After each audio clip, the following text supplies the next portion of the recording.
Hi and welcome to the Crafts channel in association with Craft Beautiful magazine. I'm here today to show you the free gift that's going on our April issue that's out on sale the 4th of March. It's our milk carton gift box template. Let me show you what's in the pack.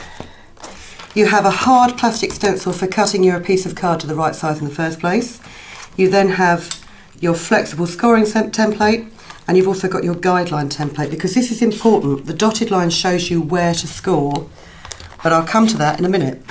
First of all, take a piece of A5 card, and I tend to line up this bottom and right hand side edge because I'm left-handed. You might want to do it the other way around if you're right-handed. Take a nice sharp pencil and just trace on the inside of here. Some people will use a craft knife on this. I tend not to because I'm so heavy-handed with a craft knife. I dig into the side of the perspex and then it gives you a bird edge, which isn't great for the next time that you want to do it. But because this is a nice regularly shaped box, it's no difficulty in taking your ruler and your craft knife, just lining it up to your pencil marks here and cutting the outward dimensions of the box. Now I'm not going to cut these tabs off the top, and I'll show you why in a second. Because if you take your template here and lay it on here, you can position it perfectly using these tabs at the top. And what I am going to do, just very quickly, is, you know me and washi tape. I don't know how I lived without washi tape. If you just pop a tiny bit of tape on the back of your card,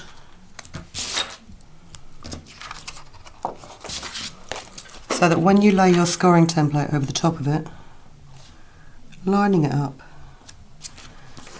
it just holds it in place. And then the reason that you've got this template is if you put this on the top here, you'll see that the dotted line runs to the left and the bottom of these cutout lines. Obviously if you flip it over, it will run to the right and the top, the right and the bottom of the cutout lines. But because I always forget whether it's left or right or top or bottom, I've actually just put a little bit of washi tape here so that I know that I'm working in this direction all the time with a scoring tool, and just use a fine scoring tool. Just score a line and take your scoring tool so that it's next to this bottom line here.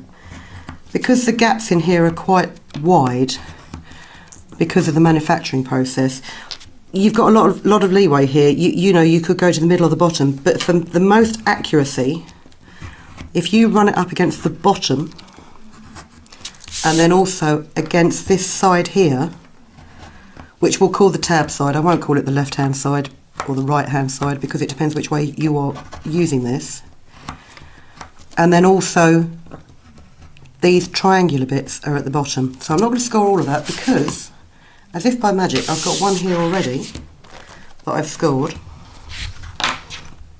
Now you possibly can't see those score lines, but believe me, they are there.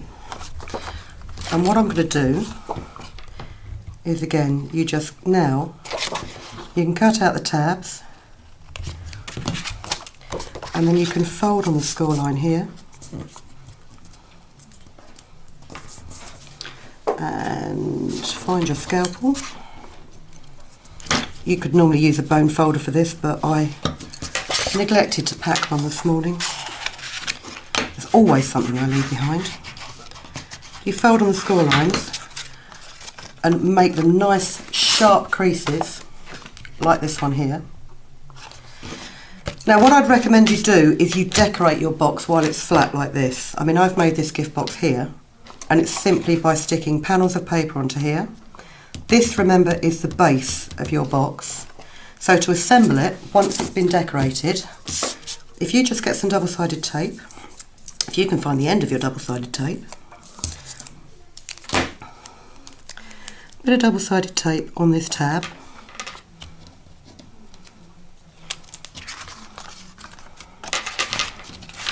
fold that to that, that to that.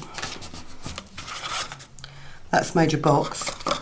And the other magic thing about this gift box template, which I'm so pleased about, is it's just about the height of a large glue stick. So when you want to fold the bottom bits in, if you just put a bit of tape on there, on the two outer flaps. Oh, this is supposed to be easy lift tape that you can, oh there you go, you can get your fingernail under.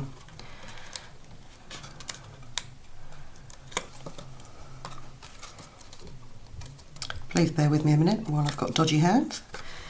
Yeah, if you get a large glue stick, slide your box over the glue stick, fold those two tabs in on the top, and then you've got a decent hard base that you can press that base down on, because otherwise you can't get your hand up inside it to press it. So there's your box, and then what you'll find is because of these diagonal score lines that you've got, all of a sudden you can pinch it and you can fold it on these diagonals to make the traditional milk carton. It's just like that. And I tend to hold these things closed with these little binder clips that you get. I mean, you can pick them up so cheaply, and you can get them in numerous different colours like this one I've got here. And then you can tie your gift tag onto it to make little gift boxes. And Colette Smith has made some great projects using these. We've got here a Cookie Monster to put little cookies in, a nice twine box. It's got a reel of twine inside it, and you just punch a hole in the top there, and it's rather than twine rolling about your kitchen, you can keep it on your windowsill.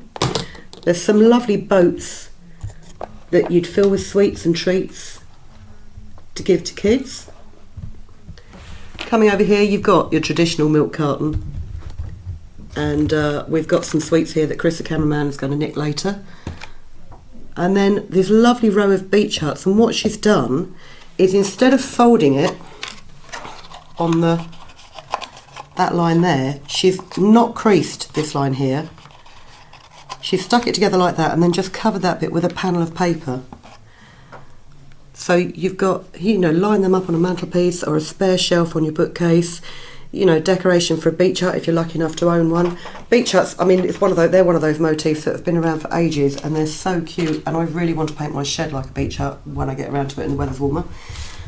But so it's a nice accurate way of making a milk box template with no measuring on your part. All you need is a piece of A5 card and a scoring tool, and you're away. So go out and grab your April issue of Craft Beautiful magazine. As I say, it's on sale on the 4th of March, and I hope that you enjoy it, and we'll see you next time.